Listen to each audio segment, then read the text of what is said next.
And then for the standards out there, this is a great point. This is Lord, instead of Lord, of course, our prayer is for the prodigals to come back. But Lord, what are you wanting to change in me? Mm-hmm. Thank you for joining us, everybody. My name is Robert. This is my lovely wife, Monica. Hi. And today we have a really special topic to talk about. Something that I think we can all learn from. Just something that we were thinking about.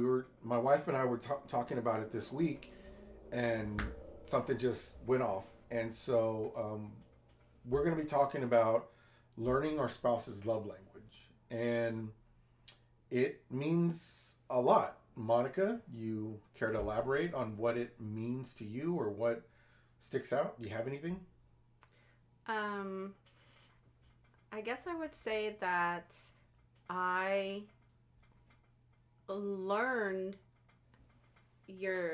I guess we'll say your love language during my stand, because the Lord was teaching me how to serve you during my stand. When I didn't want to do certain things, the Lord was having me do certain things. And then during that, He showed me why He had me doing those things. Yeah. And it's really important. So the key verse here is, most everybody knows it. John 3:16, for God so loved the world that He gave His only Son.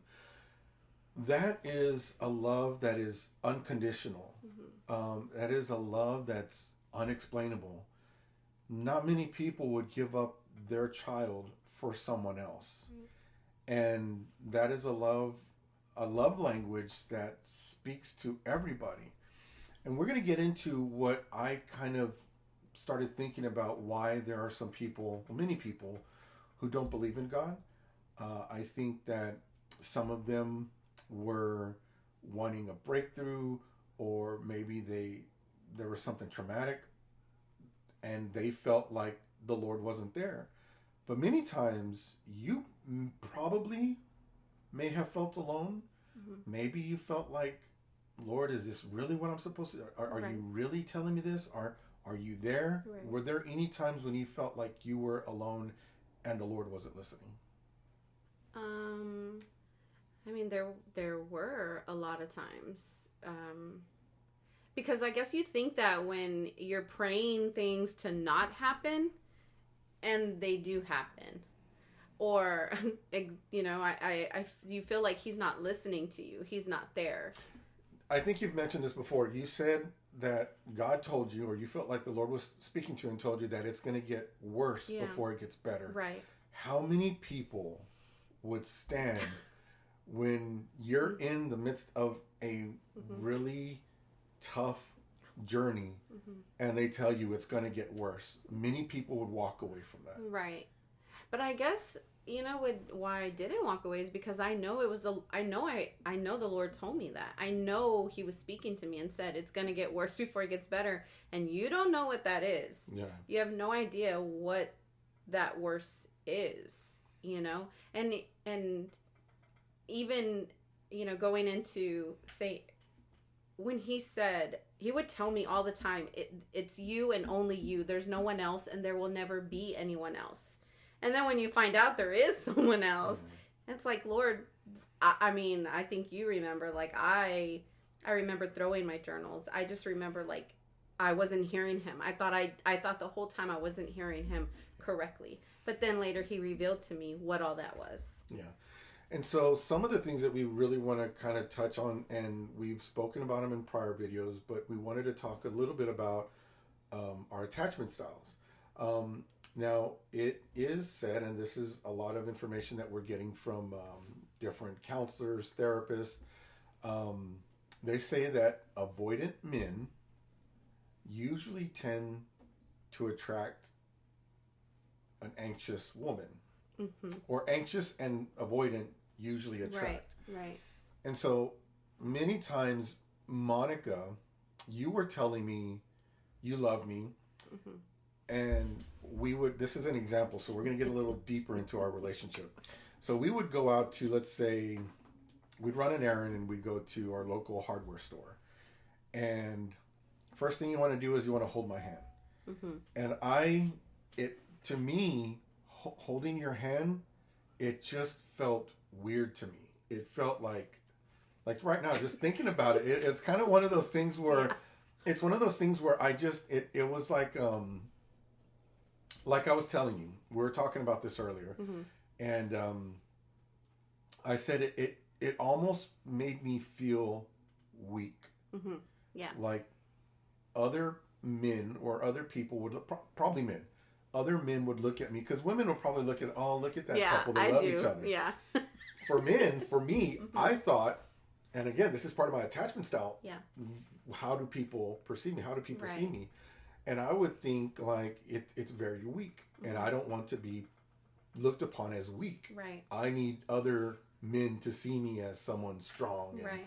kind of just with this, I wouldn't say stoic demeanor, but just like, just a rough Yeah. guy.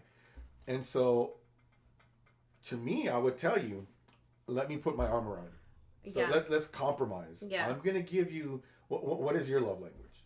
I'm gonna say mine is physical touch, Mm-hmm.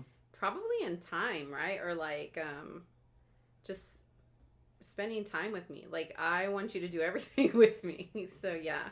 Yeah, Uh-huh. and that's fine. And then with avoidant men like myself, I provide for you. Yeah. I use my possessions, what I have, Right. what we have, but I view it as, this is what I'm providing for you. Right. I would protect you if an intruder came into the house. Right. Get in the closet. I'm going to protect Yeah. you. This is my love for you. I wouldn't question it. I wouldn't be like on those commercials where I push you out, go see who it is, give you Yeah. a stick and Right. and go check the house and let me know what it is, Yeah. right? But no, I'm going to tell you, get in the closet, call 911. I'm going to go search the house. It's my love language to you. Yeah. It's protecting you. If you called me, now I know sometimes before you couldn't really depend on me, but that was one of the things that, as an avoidant man, that's what I would do. That's my love language. Mm-hmm. It's totally different. Mm-hmm. And so when I'm not aware of your love language, but okay, we'll reverse that. When you're unaware of my love language, when you don't realize, wow, he really loves me because he's opening the door for me, he lets me go first. Now I've started to go put gas in the car because I don't want you to do that, even though but it's one of those things, so you don't have to worry about feeling unsafe. So when you started understanding, well, that's his love language, like he really does love me, it changes Yeah. what you hear from me. Right. Yeah. And I guess too, I want to say, like, when we talk love language, right? Because we never did read the book on it or anything. This is all God showing us. Right. This Mm-hmm. is, so, we're saying love language because that's how God revealed it to me. But yeah, I see it completely different now. And now I've learned how to meet my need, because I have so much affection, or want so much affection from you, Mm-hmm. and for you it's harder. I have to find a way to meet my need with that with you, right? So how he was saying he doesn't like to hold hands. He's held my hand. My husband holds my hands, and you made it sound like I give you the heebie-jeebies. No. That's not what Please, that's not what it is. It's just, for me, right. That's what it is. It Yeah. has, but you take it as that. I was taking it as that. Yes. And that's the thing, understanding each other's love language. Yeah. Because for me, it's like, it's not that I don't want to. Uh-huh. Well, maybe it's a little bit of that, but it's about, for me, it's just, I've never, and this again, it's part of my attachment style, and goes Right. into when I was younger, that touch, Right. the holding hands of a parent, Mm-hmm. your mom or dad holding your hand when you're out and about, that was never done for me. Mm-hmm. The hugs, the physical contact of I love you, things like that, every once in a while, but that wasn't part of what I was given when I was growing up. So when I get older now, it was never a display of affection for me. I didn't think that's what it was. I mean, Right. of course you do, but Right. naturally your body's telling you, like, that's not safe. Right. Don't. Even though we've been together 27 years, it still takes you all the way back to the childhood. But what's funny is that, you didn't like to hold hands, but you would hold me behind the neck, like behind the neck when we're walking somewhere. And I was like, okay, I felt, it feels kind of weird, but I didn't know how to just receive that either. As that, like, that's how you're trying to kind of meet me in the middle a little bit. Well, we actually compromised a little bit. I said, okay, you can put your hand in my pocket. Yeah. Until you started pulling my pants down on accident. Yeah. On accident. Not all the way down, but it was a compromise. So I did the loop now. Yeah, it was like, okay, you can do this, so we can meet halfway in the middle. Right. Because it satisfies me. Like, I need to touch my husband. Like, I just, want to be touching him all the time. And even, I'm like that even with our kids. Like, I always want hugs from them all the time. So to meet that, it's, he doesn't have to hold my hand, but I can hold onto the loop of his pants when we go somewhere. Or he holds the back of my neck, and I have to understand, like, that's the affection that I'm getting. Yeah, and so we're kind of setting this up because, and I use this example. If you had a woman or man who is from Brazil, they speak Portuguese. And then you have a man or a woman who's from Russia, they speak Russian, and they meet, they hit it off just by the looks. Mm-hmm. Then they try to communicate with each other. Well, one speaks Russian, the other one speaks Portuguese. They don't speak each other's language, so it's hard for them to tell you, I love you. Right. And then it's even harder because the Russian man or woman have different customs, whereas the Brazilian, they have different customs. Yeah. So they may not know everything about each other and how they say I love you or how they display affection. And so it's kind of the same thing with couples who are a man who's an avoidant and then a woman who's got a different attachment style, would say anxious.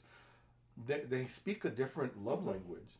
And so that may have been what led to some heartache with you. Let's say you felt like, man, you said it earlier, that you felt like I was embarrassed of you. Yeah, like I would feel like you were embarrassed of me, or you didn't love me, or you're pulling away, and some of those things weren't even the case. I mean, again, 27 years and, having that same conversation and issues, all this time. Yeah. Mm-hmm. And so here I've got some information about that. So many men were raised to be emotionally self-contained, strong, not sensitive. They were taught that affection is weakness. That I just said that. Mm-hmm. So physical closeness can feel overstimulating, vulnerable, unsafe, like a loss of control. They may love deeply, but their nervous system interprets touch as emotional exposure. Touch activates attachment bonding chemicals, oxytocin. And avoidants learn early that closeness often leads to disappointment, rejection, or pressure. So their body learn to guard. Mm-hmm. And again, that's not something that I knew that I was doing. Right. But this is something that my body was telling me, like, okay, this is... We said it earlier. I felt like it made me less manly when I'm holding your hands. Mm-hmm. I thought it was something that's a girly thing to do. Mm-hmm. Now we need to compromise. I need to do something that's going to satisfy your need for touch, and you need to satisfy something for me as far as my desire to still be manly. So I put my arm around you. Mm-hmm. To me, that's okay. Right. But it also gives you that he's not embarrassed of me, right? Yeah. Well, and I want to say too, this is something that, and all this that we're speaking about is what we have just learned in, this process, because you weren't aware of any of it. Whenever I'd be like, how come you don't hold my hand? You would just say, because I don't feel comfortable. I just don't. And it was just kind of like, that was it. Yeah.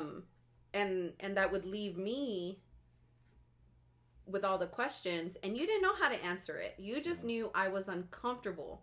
You didn't know all that we know now. And you didn't. Yeah, I'm sorry. And even at that time, like, I still kind of knew why I wasn't doing it. I just didn't want to say it because, again, it showed weakness. Mm-hmm. And I just keep it inside. Don't worry about it. I really didn't want to explain it like you were saying. So yeah, it was to me, it was a form of weakness. Mm-hmm. Yeah, and I think probably even if you would have understood that, I would have just brushed it off anyway and been like, Mm-hmm. "Well, kind of get over it." Right. That's how it would have been because I didn't understand Yeah. either. It's kind of like because it doesn't look like the way I want it, it's wrong. Right. It's wrong. Like, And because it didn't look the way I wanted, it was wrong. mm-hmm. So here we are with Right. different ideas of how to display love, and we're just constant, and it leads Yeah. to arguing, Right.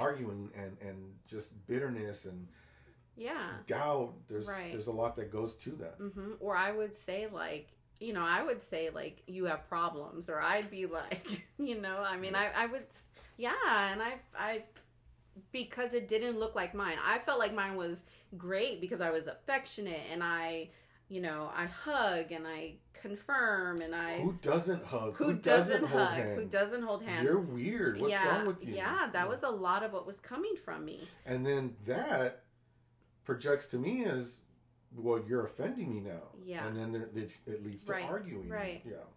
Yeah. So, and here touch wasn't modeled as a child or in your childhood. And for me, again, I know my parents love me. Mm-hmm. We've since talked about some of these things, and I understand my parents also dealt with childhood trauma, so they were shown a different way of loving. So, if a boy didn't grow up with hugs, hand-holding parents, or gentle affection, safe emotional touch, his brain didn't wire touch with comfort. Instead, touch can feel unfamiliar, awkward, even threatening. And again, that was me. We don't crave what we were never taught was safe. Mm-hmm. So that again makes so much sense because it just wasn't something I did. Mm-hmm. Now, coming home, being physical with you, kind of just groping you all over, hugging on you and loving you.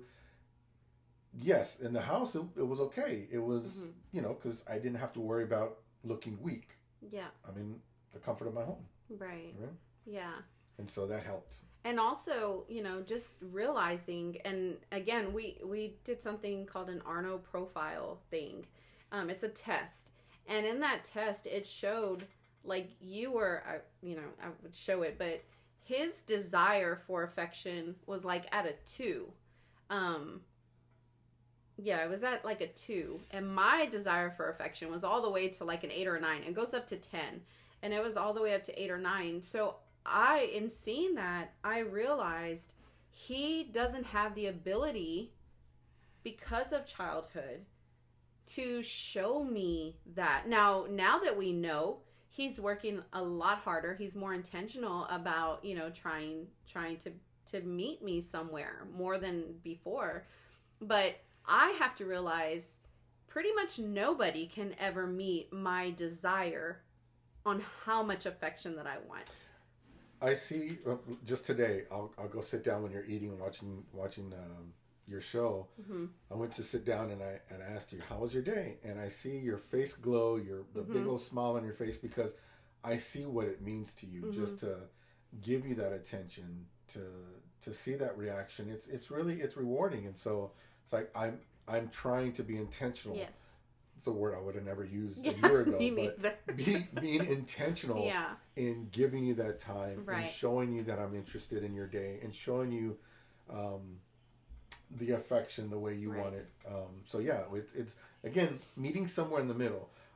We're not saying that you as a wife have to stay where you're at when it comes to understanding me, and we're not saying for me as a husband to stay where I'm at when it comes to what your love language is. It's about meeting somewhere in the middle, so we can both compromise and we both are satisfied in our love language. Yeah, but I do want to say that even if you never did, even if you still never do, it's up to me to do what God is telling me to do. Right. And that's where all this even came from, because God was directing me, and I was having to be obedient to what he was directing me to do. And in that, now you're where you're at, where we are at now. And you are learning to be intentional towards me because of God, because of what God has done. Yeah. And so for you standers that are waiting for your spouse, it makes it a lot easier when you understand your spouse's love language. you can communicate your love for them much easier and on their level, and it makes it harder for them to stay away. When they see that love coming from their spouse, it attracts them, it draws them to them, because I say it all the time, and I've said it in previous videos. There was a reason why you all wound up together. There's a reason why God brought you together. But there's also that deeper issue of why the spouse, the prodigal, left. There's something in their childhood trauma that, or their upbringing, that within the home it triggered that, and they went to what they thought was safety. And so being able to speak their love language, or being able to communicate with them the way they know, makes a huge difference. And it would draw them back. Obviously, staying in prayer and Right. letting the Lord lead you. Right. Well, yeah, and the Lord, and I've said before in other videos that the Lord said, I'm going to use you to bring him back to me. And the Lord was showing me the things to do. And I was having to do a bunch of things. And as I'm doing them, I don't know why I'm doing them, other than just to do what the Lord is telling me to do. But then in the process, further down the road, is when I was realizing that that's what you needed. That was showing you love. What he was having me do, because your service, you show me love by doing things for us, Right. for me. Right. And the Lord was having me do things for you. Not go and hug you all the time, because that was my stuff. Right. It was literally, I was having to step out. And we talked about that in the previous videos, that when I would come home, I had lunch ready, or you would make me ceviche, you would have my coffee ready. That was my love language. That was, wow, she loves me. In everything that I'm doing, this woman is still doing what a wife is supposed to do. And to me, that was just, it was eye-opening. It melted my heart. It convicted me. The Lord spoke to me through you in those acts of kindness, in those acts of love, I should say. So being able to understand my love language really went a long way, and that was some of the steps to our restoration. Yeah, I remember when I got revelation for that. I think I was sitting at work, and I remember just being like, oh my gosh, this is his love. This is his, like, how he loves. And God was showing me that the whole time, I mean, just all the things. Everything was service. Everything was a service unto you, as far as preparing his lunch. Even though knowing that he wasn't eating my lunch every day, I still had to make his lunch. When I would get angry, when I would get upset during my stand, and I'd be like, Lord, he doesn't deserve it. When I'm going through all my feelings and talking to the Lord would tell me, get up and go make him lunch. Because I didn't want to, I didn't want to make it that day, for his next day. And the Lord would have me get up and go do it. Having his clothes ready, having a towel ready when he took a shower. And these are all things I still do for you. This is everything the Lord, it wasn't just to win my husband back. This is how the Lord has taught me how to show my husband love. Washing his shoes. You make sure our bed is made. Make sure our bed is made. Make sure that, his side of the room, because, the room has some stuff in it, but always just kind of making sure it's a peaceful place for him. Our living room, during the time, the Lord would tell me to have the living room clean for you, because even though you weren't here, he had me start turning on the TV and putting it on what you would watch. That way, whenever you would come home, it would. And for me, having just the bed made, there was like a sense of peace that would fall on me. Coming into a home, and a clean home, your bed is made, something so simple as that. It's like, it's very relaxing, and it does something to you. For me, it just calms you.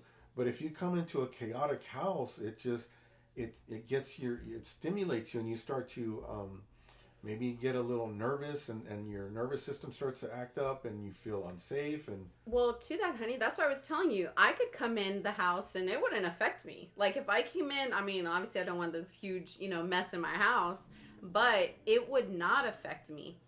And the Lord was having me do these things that when you would get home before me to come on, because you like to, plop on the bed for a little bit and to have the bed fixed. And it was just like as peaceful as I could make it for you. It makes a huge difference. Yeah, and that's not something that I need. It's not something I need. And for me, I don't communicate with you, but I did recently. Any little issue in the house, it stresses me out. Yeah. It's one of those things like, oh, that's something else I got to do. Oh, I got to do that. Yeah. Oh, I got to do that. Because, again, as the man, you may not see those things and be like, I need to fix that. You're going to look at maybe something you normally do. Mm-hmm. Maybe make the bed, or maybe, folding some laundry or washing some clothes. And again, we're not prioritizing, well, you're a woman, this is what you do. Right. But as the man of the house, I do there are certain things you do that I don't. The maintenance around the house like that. Right. Mm-hmm. Cutting the grass. Yeah. So when I see the grass hasn't been cut, it's like, oh, I got to do that. But these are the things that would stress me out. Mm-hmm. And so, but when I get them done, it's a sense of accomplishment. Mm-hmm. And so it just lifts that weight off of your shoulder. So it's amazing to know this about myself, but also each other. So one of the things, touch expectations for men, physical affection feels like it automatically leads to emotional conversations, sexual expectations, responsibility for another person's feelings. So they avoid touch to avoid emotional obligation. That wasn't so much for me. Again, for me, it was, like I said before, it was a sign of weakness. So fear of dependence, hand-holding and affection created bonding. Bonding creates attachment. Attachment creates vulnerability. For me, that's it. Mm-hmm. For an avoidant nervous system, vulnerability means danger. And so it wasn't necessarily danger, but it did, to me, I was projecting weakness. And as a man, you don't want that. In case there's some kind of trouble, you don't want to be viewed, for me, as weak. You want to be the last person someone would pick on. Mm-hmm. Or, if something extreme happened. Little things that I would do when we go out to eat, where do I sit? Where you're facing the door. Facing the door. Something that's small, you may not think anything of it, but it's, for me, I have to protect my wife. Mm-hmm. That's me showing my love for you. Because if someone comes in, I can tell you, get down, do this, do that. Right. And do whatever needs to be done. Mm-hmm. Not that, I'm going to be heroic. Of course, when something like that happens, your whole nervous system kicks in that fight or flight mode. Who knows? But again, going into it, this is what I'm doing. Mm-hmm. I'm showing you I love you, although you never heard the words I love you. Right. But that's what I do. Yeah. As an avoidant man, that's what many avoidant men do. Yeah. They speak a different love language. And so. Right. Yeah. And it's learning that. It's having to learn all that, and I'm so grateful that the Lord led us to all that to understand these things now. Yeah, and so vulnerability said equals danger. So the body pulls away even when the heart cares. So how does this show up in marriage? A wife may feel rejected. Yes. Yes. Unwanted. Yes. Lonely. Yes. While the husband feels overwhelmed, pressured. Yes. Unsure why he feels uncomfortable. Both are hurting, just in different languages. Yeah. So the love is different, but the hurt is also different. Mm-hmm. You feel unwanted. You feel you're not attractive enough. You feel is he looking at other females or things like that? And I feel like you're putting pressure on me. I might feel a little stressed out because of it. I felt bad. Because it was a different language and I didn't know how to speak it, or actually didn't want to. Yeah. So it was one of those things where I felt bad, so I was a little frustrated. Yeah. So yeah, this is just some of the things that and how it shows up in marriage. The healing happens through safety, not pressure. Affection grows when a man feels emotionally safe, not judged, not forced. Well, and to that, when you say safety, that's, again, what I said the Lord told me, the Lord said, you be his safe place and I'll be yours. And um, it just meant making our home feel safe. And with that, it's like you started opening up more, feeling safe. Yeah.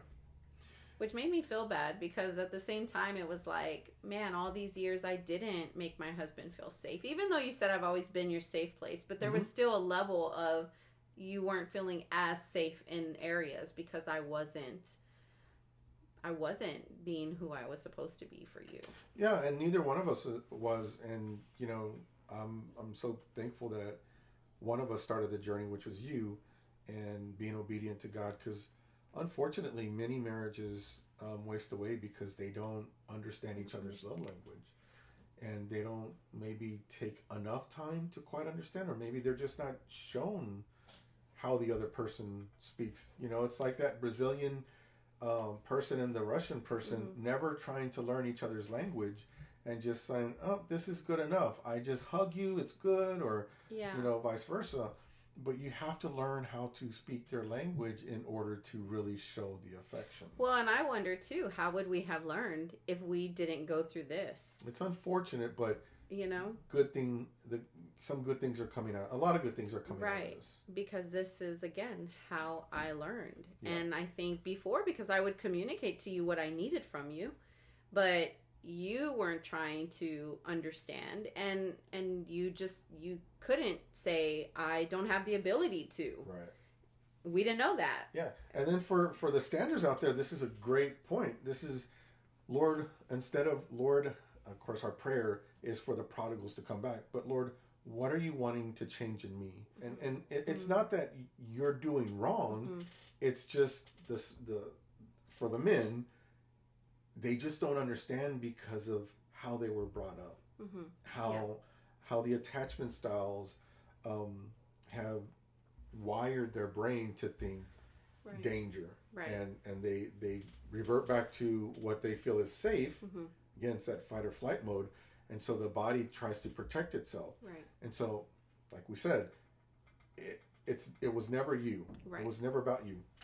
It was about you because I loved you. Yeah. And so this is why I did it. But it was never because of you. It was just me protecting myself. Yeah. And I didn't know it. And didn't know it. Yeah. Yeah. So I would say, Lord, help me be who you created me to be for him. Teach me how to love him unconditionally. Yeah. And in that, it was doing all the things. It was, you know, that was unconditional what he was having me do, because I don't need those things that you were needing. Right. And I don't need the things that you were needing. I didn't need to hold the hand. But I do know that it's something that I need to give you in order for you to feel good. I see the smile on your face when I make the initial, you know, hey, how was your day? Or when I send you the text, I love you. Yeah. Because I know you've made a comment before where, hey, you haven't texted me, what's going on? And, you know, I don't even get busy at work. It's just that I'm stuck on my phone. And it's like, I can't say, well, I was away from my phone. I was on my phone. It's just my mind is somewhere else. Right. But that's what it's just me trying to occupy my time. So it's like, okay, send her that text. Just tell her you love her. Yeah. How's your day? Simple things like that. I call you when I leave for lunch. Yeah. Seems like you're always busy, too busy for me, but you are busy. I understand. But you see, hey, he called me. Right. So it makes you feel good about that. Yeah. Right? Right. So it's starting to learn your language so I can speak to you love, right? Right. So you took the time to learn my love language, and because of that, I felt love on a different level, like I've never experienced. Of course, my parents showed me love in a different way, but I know they love me, but you have shown me love that, again, I've never felt before. Our cats just got on the stove. So you allowed God to love me through you. And that was always one of my prayers, is that I could love you, But the way God loves, it's unconditional. Yeah. And so my prayer was like, Lord, love Monica through me. And when you pray that the Lord love your spouse through you, she's going to be the benefactor of it. Yeah. And it's just me, just being that open vessel. How does that happen? I pray, I read His Word, and then it just breaks you to the point it convicts you of what you're doing wrong, and then you just start showing love. So that's how the Lord will love through you. So we learned that spouses love language. We learn each other's love language. Not so we can ignore our own needs, or for you out there not to ignore your own needs, but so you can understand their heart better. Not so you can remain silent, but so you can communicate with wisdom. And not so you can lose yourself, but so that you can find love like Christ, or that you can love like Christ. Sorry, go ahead. Go ahead. Well, I was gonna say, because in the time when I'm serving you, it's like you're not gonna lose yourself. I love doing these things for you now. Sometimes I even tell you, honey, I'm sorry I didn't make you lunch tonight. Like, but I always want to make sure, like, you know, he knows so he can grab himself something for lunch, or, you know, just having his clothes ready, or, you know, if I've had a long day or whatever. But I love taking care of you. And when you apologize, I'm like, Monica, it's okay. It's like, don't worry about it. Yeah, but to me it's not, because I didn't just do it to win you back. This is part of my serving my husband unto the Lord.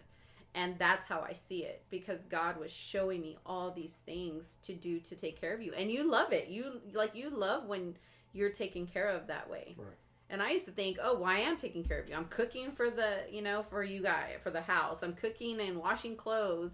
But it was never specifically for you. It was like I had to do what I had to do in the home. And I would tell you I love you. I would hug you all the time. That should show you I love you. That's but not it's what not I wanted. what you wanted. It's like, what? She's so clingy. She's so needy. That's what it was too. Is like I came off clingy and needy, and that's how you viewed it. That's how that attachment style views it. Yeah. Yeah. That's amazing to learn those things. Yeah. And so we don't learn to speak each other's love language just because, but when we do, love becomes visible again. Like we can see, like, oh, understanding each other's language. It's like, wow, he does love me. Mm-hmm. Just knowing, I'm going to speak for you, knowing that your spouse sits a certain place at a certain place in the restaurant, right, just to protect me. Mm-hmm. That is amazing, because my spouse would probably, most definitely, put his life before mine. Mm-hmm. That is love. That is sacrificial love.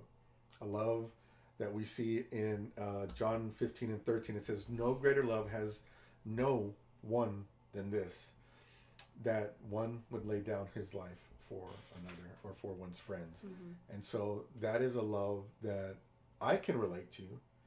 And of course, what you're doing is unconditional love. You're sacrificing your time, your energy to tend to my needs, or to, like you said, make this house feel peaceful. Mm-hmm. And so that was, all this has been quite a journey. And of course, we're just getting started, but it's really amazing learning about the attachment styles, learning the science behind it, but also when Scripture talks about, it doesn't mention the attachment styles, but Scripture means so much more now when you realize that He came to bind up our wounds, to heal the brokenhearted. Those verses just they take on a whole new meaning. Right. And so it's really amazing learning about this, learning about each other, but also understanding what the Lord's Word says. So it's a whole new meaning. It just, to love you unconditionally. It's crazy, because like I've said it before, I just have it's crazy because I love you the way I love our kids. You know, like, I mean, maybe, I don't know if that sounds weird. I'm not wording it right, but I love you. I love you unconditionally. And before it was always conditions. It was like, I'm not going to do for you until he does for me. Yeah. I'm not going to, do anything for you until you did for me. Well, as an example, if one of your kids, if like they're not my kids, right? If say your son calls you and says, "Hey, mom, I'm stranded. Can you come pick me up?" You're probably not putting on makeup, or No, yeah. you might slip on some shoes, and you don't care what you're dressed like. Mm-hmm. You're heading out. For me, okay, I'll be there in a little bit. Let me put on these pants, change it, But you're gonna get there in a hurry. Right. You just might do a little bit more before. But with your kids, you just bolt. It's the same thing. Mm-hmm. It's a different love. Now, you bolt for both of us, right? For our kids or for me, so. Right. Yeah, it is a different level of love. Yeah, and it gets easier. Yeah. Because even like I think about even the massages, like he likes massages. I don't need them, but he liked them, and I would even when I was standing and he was leaving, he was still leaving, and the Lord would just tell me to give him a massage because I knew that's what my husband loved, and just so much. God had me doing so many things, and I still do. The massages have kind of slacked a little bit, but we won't get into that. But, but yeah, it's everything. Can we say that I still do it? I still do the things. Everything. Yeah, it's awesome. You're amazing. You're amazing. Mm. So for you standers, learn your spouse's love language. It is so important. That way you all can communicate that much better. Maybe you get a phone call or a text and you can speak their language, and it's going to start to convict them. It's going to start to melt their heart, and they'll eventually start trying or wanting a desire to learn your love language. And you just have to, stay committed and just let the Lord guide you. And maybe the Lord will tell you something different, but learning each other's love language is important. Yeah, it's going before the Lord, and the Lord showing you, right. Because you can probably I wouldn't say ask them, like in the stand I never asked you, right. And even at that, in early restoration, we weren't talking about love language. It's just been recently that we've been learning about. Well, I learned in the stand, but when you started doing it, it's just right. been recently that we've been learning this, but how important that has been. Yeah. Mm-hmm. Yeah. So we just want to encourage you all to look into it, go before the Lord and see how He directs you. But look into the attachment styles. It's there's a lot of information out there. There's a lot of good counselors out there, therapists who speak on this. There's a couple that we follow. If you all have any questions about what books we might read or who we follow, you feel free to email us. I'll put the email down below, and we'll respond to the email as soon as we get it, and we can send you some links. But thank you for tuning in. We will see you next time.